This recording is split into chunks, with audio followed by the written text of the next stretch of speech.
Baiklah, Assalamualaikum warahmatullahi wabarakatuh. Baiklah, pada video kali ini kami dari kelompok percobaan dengan judul Penentuan Konsentrasi Kritis Misal atau KKM dan entalpi delta H dari gelatin pada berbagai suhu. Di sini kami beranggotakan saya sendiri Ahmad Fadil dan yaitu ada juga Lira Purnadewi, Enggar Rahman Tias, dan Rima Eprilin. Eh,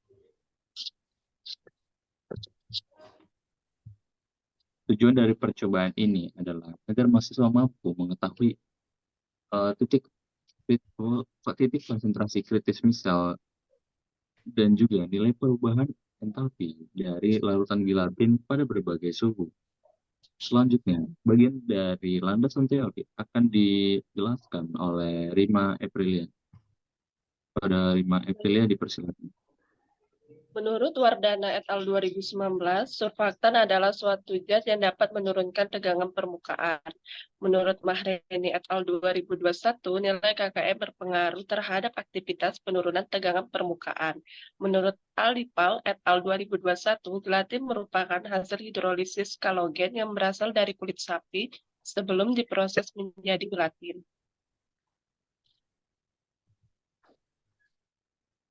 Kemudian Baiklah, alatnya untuk ada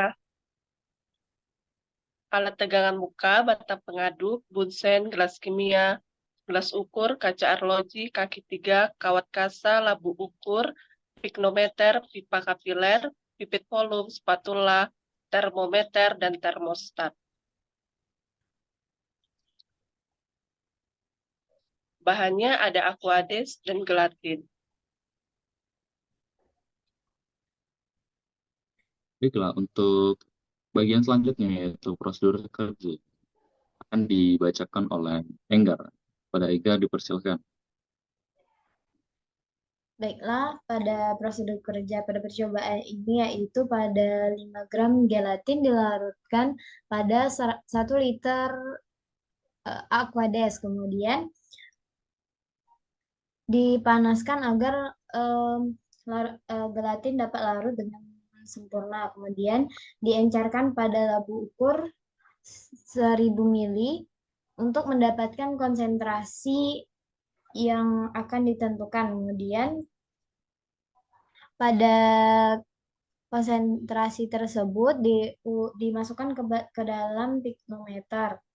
Setelah itu piknometer yang telah diisi ditimbang, kemudian diukur tegangan mukanya pada suhu 17, 15, 17, 19, 21, 23, 25, 27, 29, 31, 33, dan 35. Kemudian diukur tegangan muka dengan menggunakan pipa kapiler.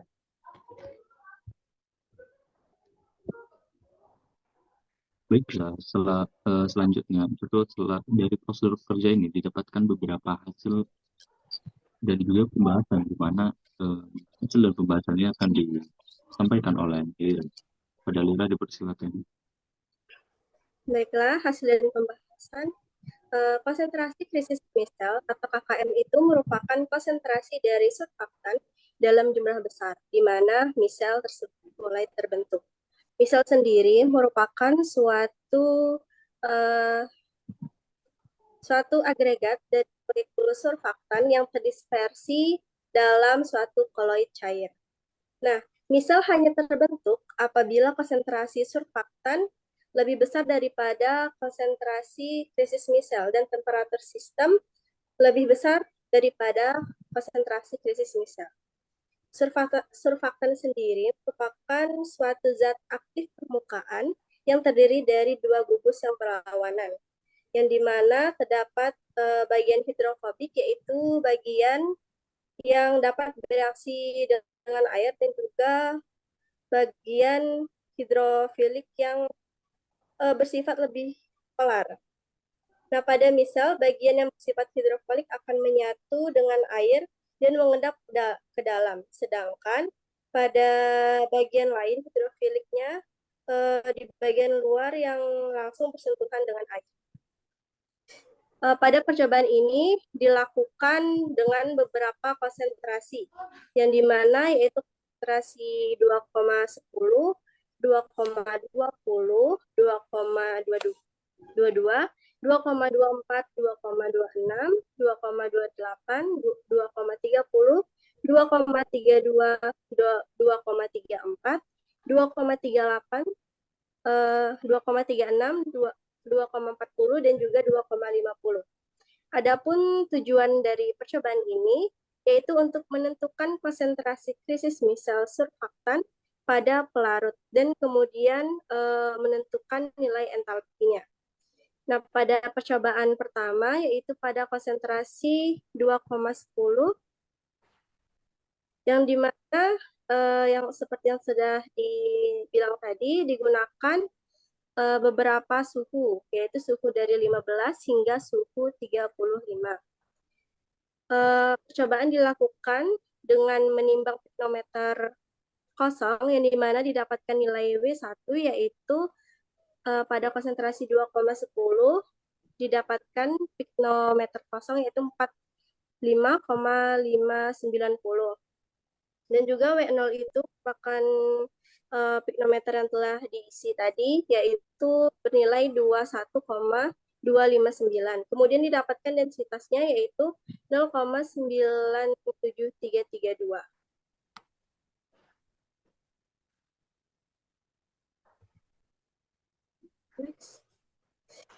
Pada konsentrasi 2,20 itu didapatkan piknometer kosongnya yaitu 47,175. Kemudian terdapat piknometer isi yaitu seberat 2,257 dan juga didapatkan densitasnya 0,99672.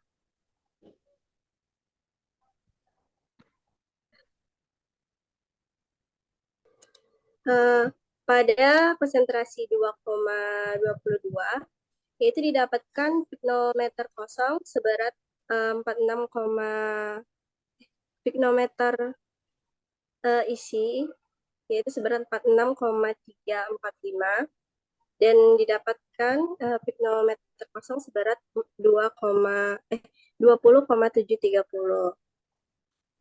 dan didapatkan densitas yaitu 1,0246. Pada tabel tersebut, pada tabel ini didapatkan tegangan permukaan yang dimana semakin tinggi suhu maka suatu tegangan permukaan itu akan turun. Di sini dapat dibuktikan bahwa pada suhu 15 didapatkan tegangan permukaan 1,8 dan pada suhu 35 yaitu didapatkan 0,5. Pada konsentrasi 2,24 itu dapat dilihat pada tabel bahwa menunjukkan semakin tinggi suhu maka tegangan permukaan itu akan semakin turun. Nah, pada suhu 15 didapatkan tegangan permukaannya yaitu 1,8 dan pada suhu 35 itu tegangan permukaannya turun menjadi 0,4.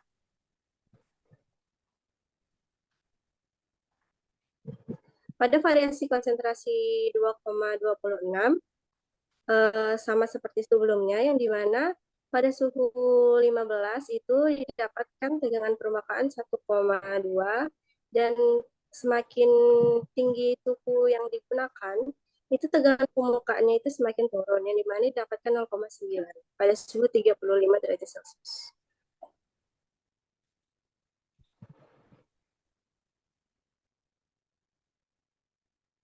Baiklah, selanjutnya dari hasil pengamatan, yaitu pada konsentrasi 2,28, didapatkan bahwa berat piknometer kosong yang digunakan adalah 18,866 gram.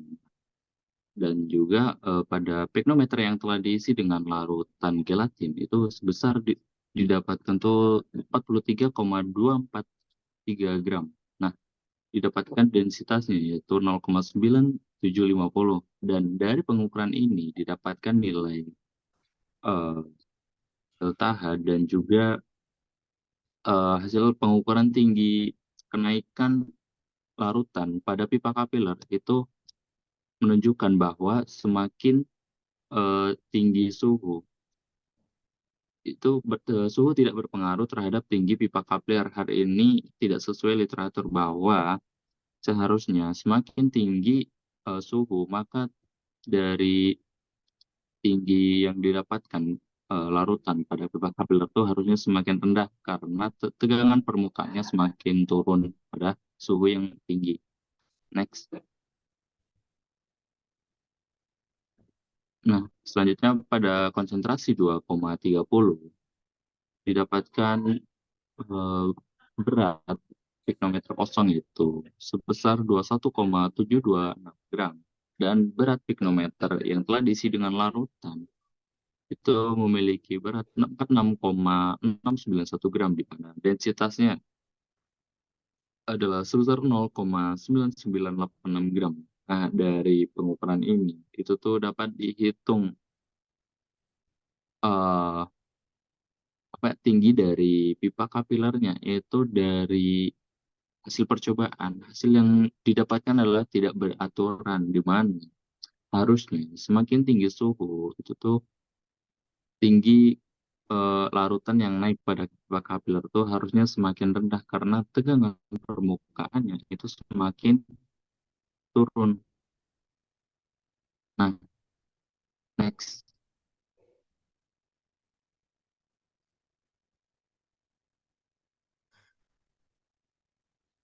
Nah, selanjutnya pada konsentrasi 2,3 itu didapatkan berat piknometer kosong 21,327 dan piknometer yang telah diisi dengan gelatin itu didapatkan berat sebesar 46,795 gram.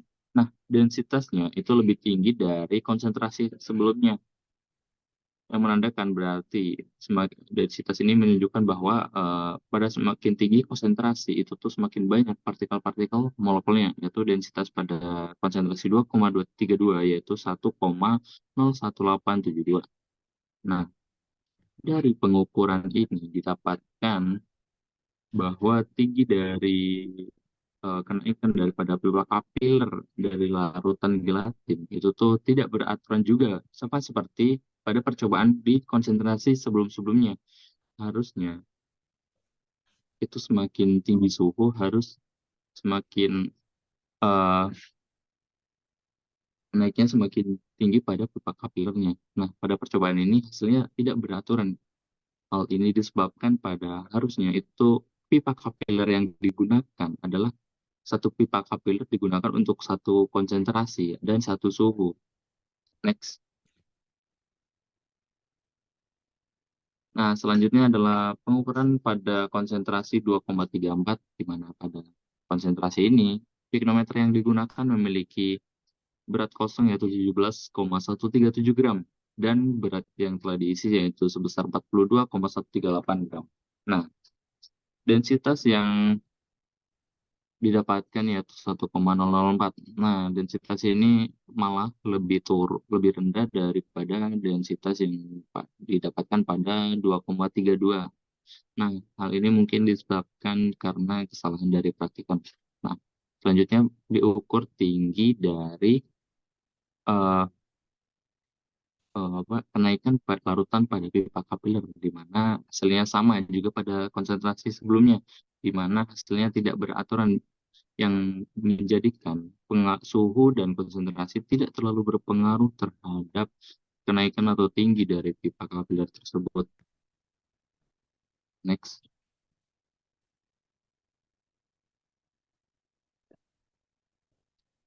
Nah, selanjutnya pada konsentrasi 2,36 didapatkan berat piknometer kosong yaitu sebesar 14,896 gram dan piknometer yang telah diisi sebesar 42,671 gram. Nah, didapatkan densitas pada konsentrasi ini yaitu sebesar 1,111.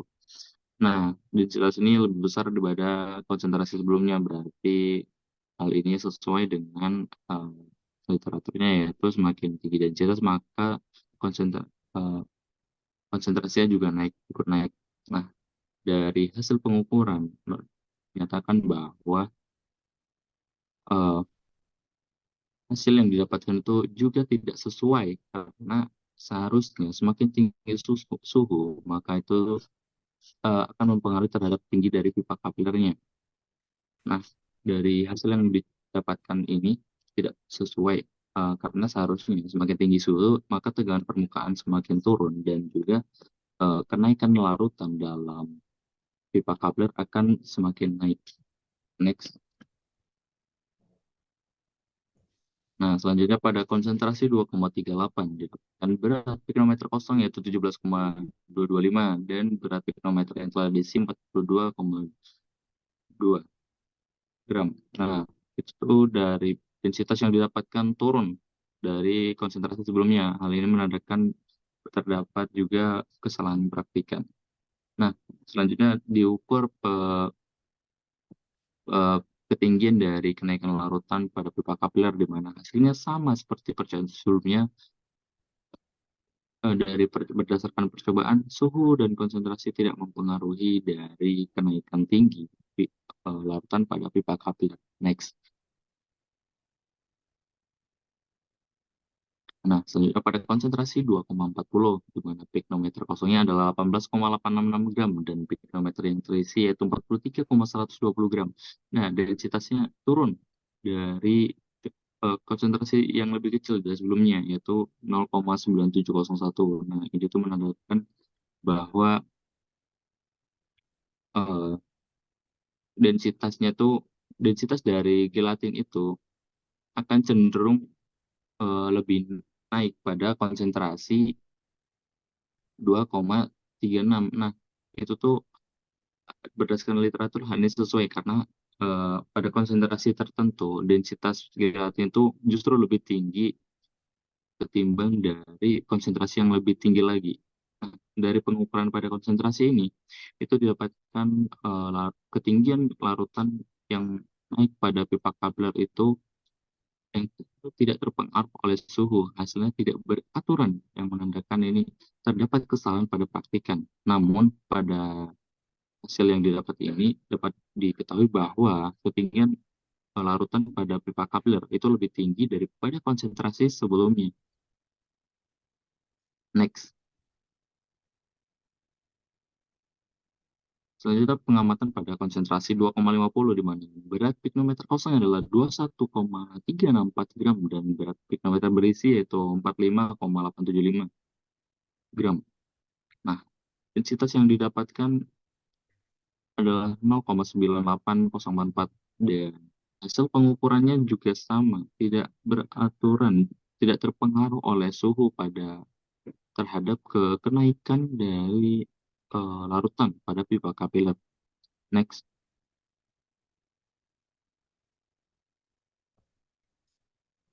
Nah, berdasarkan hasil pengukuran didapatkan dengan variabel konsentrasi yaitu 15, 17, 19, 21, 23, 25, 27, 29, 31, 33, dan 35, di mana didapatkan nilai suhu dalam Kelvin yaitu juga dikonversikan yaitu 288 Kelvin, 290 Kelvin, 292 Kelvin, 294, 296, 298, 300, 302, 304, dan 306, 308 Kelvin.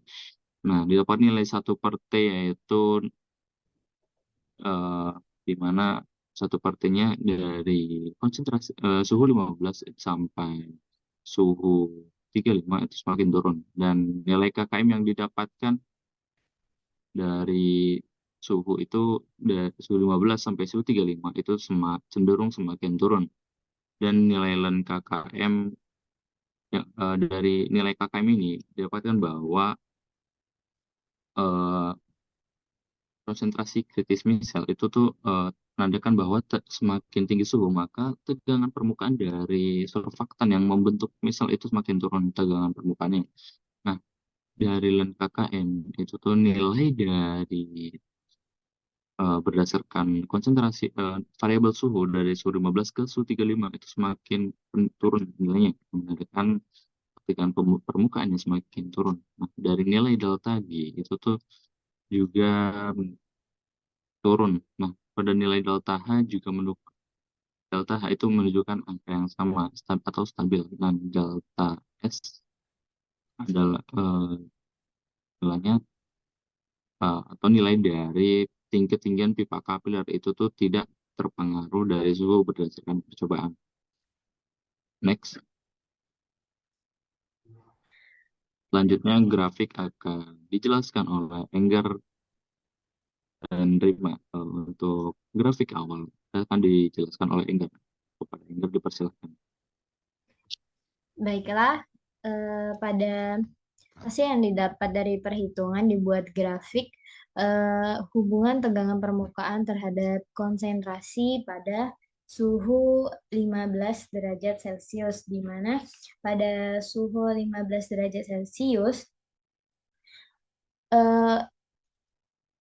konsentrasi kritis misal didapat pada puncak 47,775.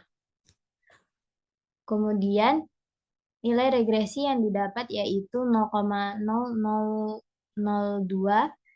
dan nilai slope yang didapat yaitu minus 1,6343 X ditambah 42,323. Kemudian pada suhu 17 yaitu didapat nilai konsentrasi kritis misal pada puncak 45,18486, di mana pembentukan misal terjadi pada konsentrasi 2,22, di mana nilai regresi yang didapat yaitu 0,07751 dan nilai slope yang didapat yaitu 31,317 X dikurang 31,328. Nilai regresi yang didapat pada kedua grafik yaitu kurang baik dikarenakan nilai regresi yang baik yaitu adalah nilai regresi yang mendekati 1. Kemudian pada suhu 19 derajat Celcius pembentukan misel terjadi pada konsentrasi 2,28. Kemudian pada puncak 52,5525, di mana nilai regresi yang didapat yaitu 0,0011, kemudian nilai slope yang didapat yaitu minus 3,4026 X ditambah 47,87. Kemudian pada suhu 21 derajat Celcius terjadi pembentukan misel pada konsentrasi 2,26, di mana terjadi pada puncak 47,0201. Nilai regresi yang didapat yaitu 0,2309 dan nilai slope yang didapat yaitu 64,188 X dikurang 107,2, di mana pada kedua grafik didapat nilai regresi yang kurang baik dikarenakan nilai regresi yang baik yaitu nilai yang mendekati angka 1. Kemudian pada suhu 23 derajat Celcius terjadi pada puncak 54,4443 yang terjadi pada konsentrasi 2,26, di mana nilai slope yang didapat yaitu minus 29,423 X ditambah 102,83 dan hasil dari nilai regresinya yaitu 0,0525. Kemudian pada suhu 25 derajat Celcius terjadi pada puncak 49,4949, di mana terjadi pada konsentrasi 2,26 dengan nilai regresi yaitu 0,1102 dan nilai slope yaitu 50,352 X dikurang 78,212, di mana nilai regresi yang didapat pada kedua grafik yaitu kurang baik dikarenakan nilai tersebut tidak mendekati angka 1.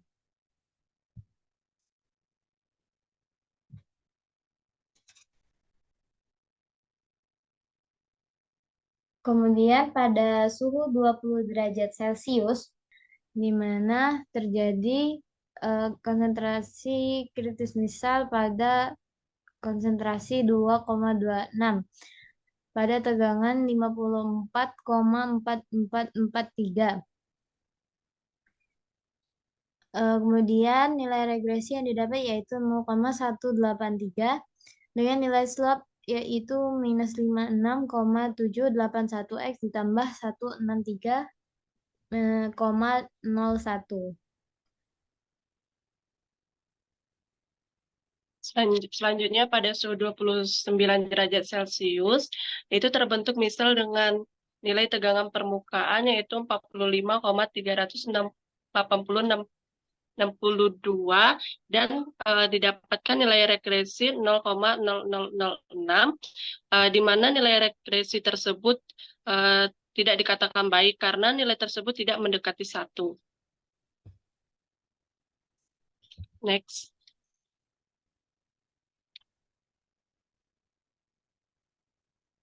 Pada konsentrasi suhu 31 derajat Celcius itu didapatkan tegangan permukaan misalnya sebesar 39,071424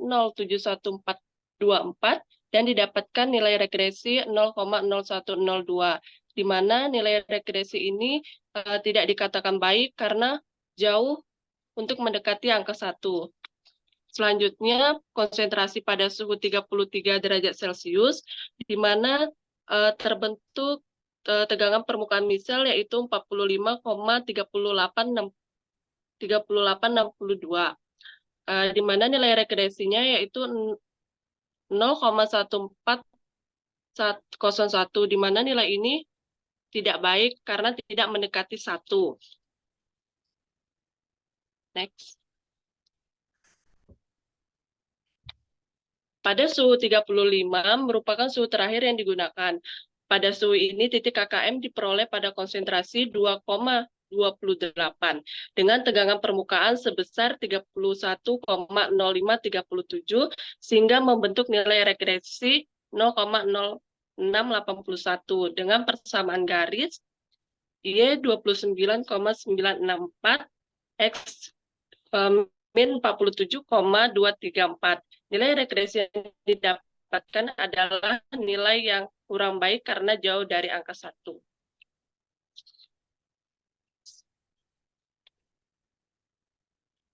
Berdasarkan grafik di atas, pada 1/T itu didapatkan persamaan garis yaitu Y sama dengan 1220,9 X min 0,7692. Nilai entalpi ditemukan dengan menggunakan slope dari grafik antara ln KKM PX 1/T, di mana T20,9 merupakan slope atau gradien grafiknya delta H. Dapat dicari dengan mengalirkan gradien yang dapat dengan R atau tetapan garis ideal. Hasil perhitungan menunjukkan harga entalpi yaitu sebesar 0,10150,565626. Nilai entalpi yang didapat bernilai negatif yang berarti reaksi berlangsung secara eksoterm. Perubahan entalpi negatif menunjukkan adanya interaksi dispersi sebagai gaya pembentukan misel. Selanjutnya itu adalah hubungan delta G terhadap suhu. Berdasarkan tabel di atas, dapat dilihat bahwa terjadi peningkatan dan penurunan sehingga mengakibatkan hasil yang tidak akurat. Seperti yang sudah dijelaskan tadi, dapat dilihat dari regresi yang didapat yaitu 0,0054, di mana hasil tersebut jauh dari angka 1. Sehingga dapat dihasilkan hasil yang kurang baik. Selanjutnya itu delta S pada suhu. Hasil berdasarkan grafik tidak sesuai teori dan nilai regresi yang didapatkan sangat jauh dari nilai regresi yang baik, yaitu mendekatkan 1. Menurut teori delta S dan delta H akan semakin menurun ketika terjadi peningkatan suhu. Nah, Nah, baiklah, itulah dari hasil pembahasan kami. Nah, dari percobaan ini dapat disimpulkan bahwa konsentrasi kritis misal adalah konsentrasi di mana misal itu mulai terbentuk. Nah, misal akan semakin baik bentuknya apabila konsentrasi dari surfaktan ditingkatkan melewati dari KKM. Nah, dari percobaan ini didapatkan entalpinya yaitu sebesar minus 10.150,5626 kilojoule per mol. Baiklah, itu saja yang dapat kami sampaikan pada presentasi kami kali ini. Kami mohon maaf apabila terdapat kesalahan dalam pengucapan maupun dalam perbuatan. Kami akhiri dengan mengucapkan Wassalamualaikum warahmatullahi wabarakatuh. Nah, itulah video dari presentasi kelompok kami mengenai konsentrasi kritis misal. Nah, bagi teman-teman yang memiliki pertanyaan, silakan teman-teman ajukan pertanyaan kalian di kolom komentar di bawah ini. Terima kasih.